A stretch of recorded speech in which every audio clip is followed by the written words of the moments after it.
चलो शाबाश।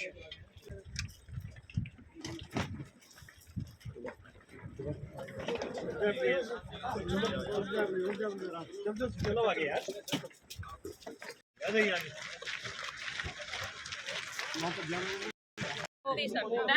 के बैठेंगे भाई साहब, कहाँ जाएंगे? आज वहाँ पे डीसी साहब से मैंने कहा हुआ है, वो देखे मौके पे।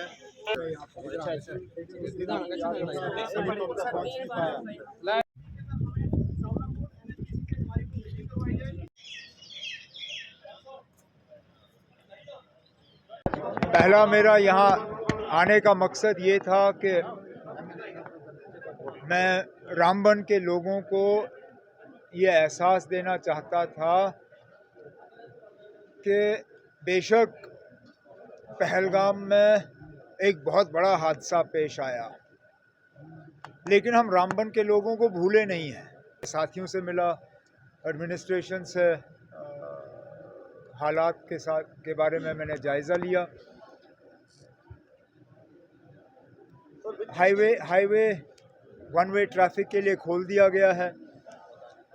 कल क्योंकि हम हाईवे पे थोड़ा और तेज़ी से काम करना चाहते हैं, कल शायद एक दिन के लिए हम हाईवे दोबारा बंद कर देंगे ताकि एक जो टनल हमारा बंद है उसको हम खोल पाएँ।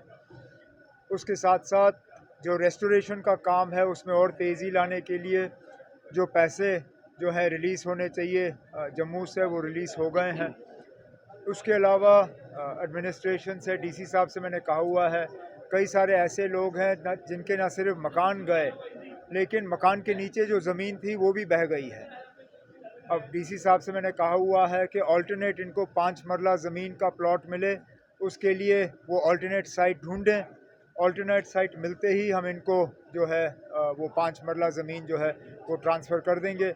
उसके अलावा SDRF के तहत कमर्शियल लॉस जो है उसका मुआवजा मिलता नहीं है, तो मैंने डीसी साहब से कहा है कि SDRF के नॉर्म्स के तहत उसके बाहर जो भी प्रपोज़ल यहाँ से आएगा, चाहे कमर्शियल एस्टैब्लिशमेंट्स के रिलीफ के लिए या यहाँ पे एक मांग आई है मुफ्त राशन की उन लोगों के लिए जिनको सबसे ज़्यादा नुकसान हुआ है, मैंने डीसी साहब से कहा हुआ है वो एक प्रपोज़ल तैयार करें, उसको हम मंजूरी देंगे। पहले तो हम नाले साफ़ करेंगे, उसके बाद नाले का जो रुख है जहाँ से पानी इस बार गया उसको हम तो सही तरीके से उसकी जो है वो रिटेनिंग वॉल्स वगैरह करके, ताकि आगे जो है इस तरह का नुकसान ना हो, उसका हम इंतज़ाम कर लेंगे। ये प्रोजेक्ट्स जो बने हैं ये तो as per Indus water treaty बने, तो इंडस वाटर ट्रीटी का सस्पेंड होना ना होना उनका इन प्रोजेक्टों से क्या लेना देना।